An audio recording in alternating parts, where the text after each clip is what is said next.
This is how it's going to work out. I'm going to talk for a few minutes, mostly about the passage that you have printed in your bulletin.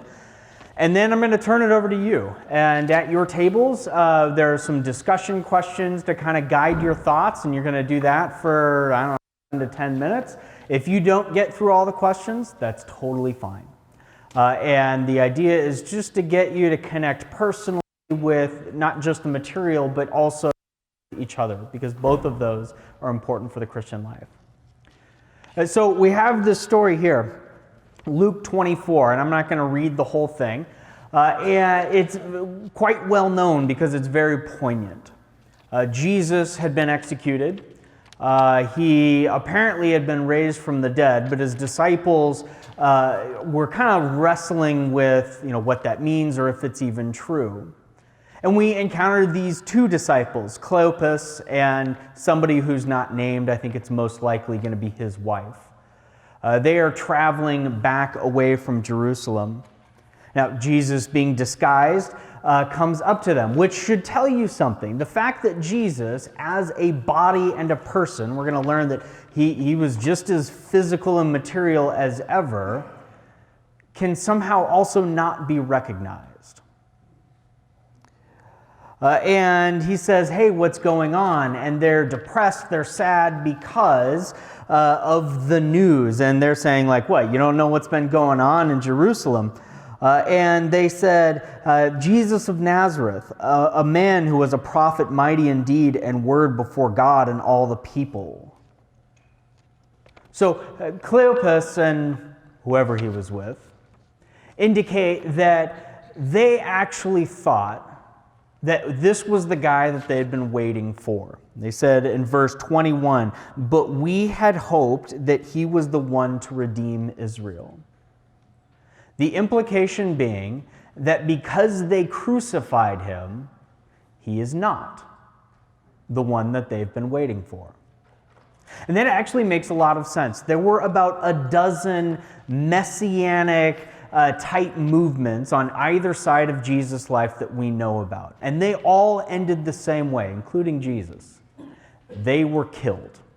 You get a band together, you think, you know what, God is now going to restore Israel. He's going to kick the bad guys out. He's going to bring justice and peace to the land, and I'm going to do it. And then the leader would go off and pick a fight with the Romans, and the Romans do what the Romans do best, and they would lose badly. That was it was common enough, we should say. Which also tells us that nobody expected that the Messiah would die. He wasn't supposed to. And now Cleopas and his wife or whomever are walking away from Jerusalem knowing that they backed the wrong horse. And to be perfectly honest, they're lucky to be alive. Why do you think the disciples were hiding? It's because they were next. So they go on. They're explaining, what's going on. They say, moreover, some women of our company amazed us. By the way, in the ancient world, women were not considered credible witnesses.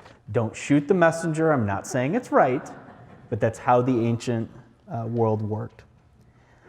They were at the tomb early in the morning, and when they did not find his body, they came back saying that they had even seen a vision of angels who said that he was alive.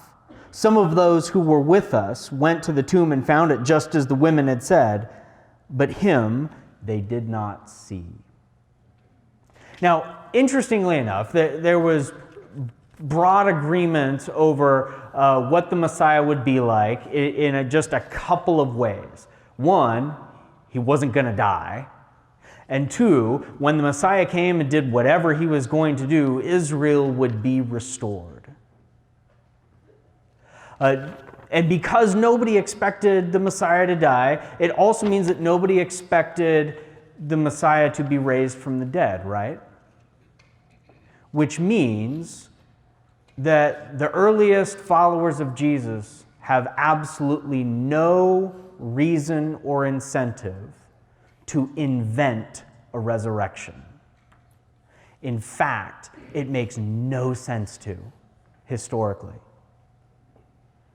It was not the way people believed and thought and talked about resurrection was either it doesn't happen, so don't be dumb, or yes, God will someday raise everyone from the dead, specifically to exonerate Israel. Nobody in all the Greco-Roman and Jewish literature that we know of talked about one person being raised from the dead ahead of time. So the point over these next 6 weeks of Lent is to talk about this concept of resurrection. What do we mean when we say that God raised Jesus from the dead?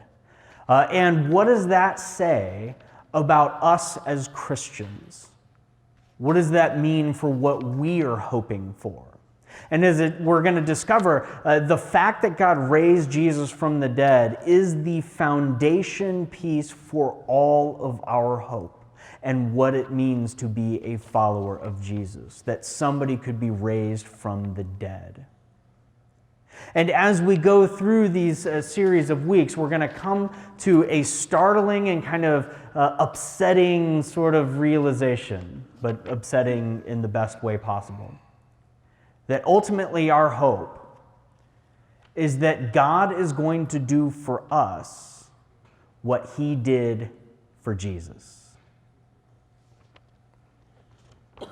Now, Jesus went on and said, "O foolish ones and slow of heart to believe all that the prophets have spoken. Was it not necessary that the Christ should suffer these things and enter into his glory?"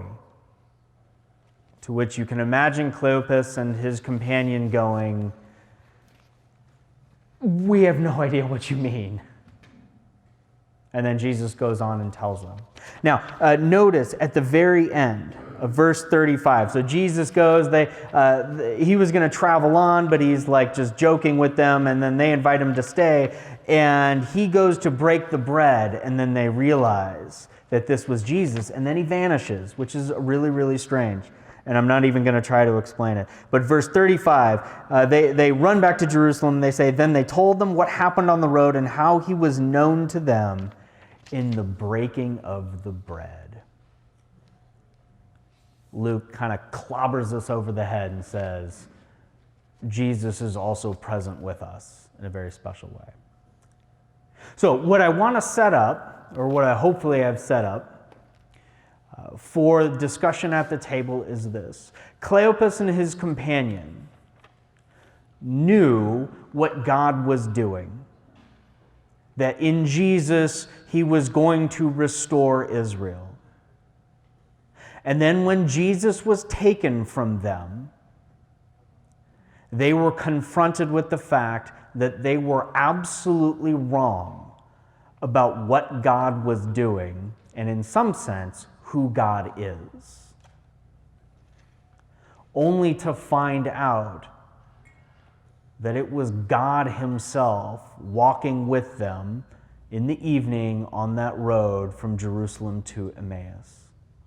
So you have on the one hand immense disappointment in God and how things are playing out in his disciples' lives.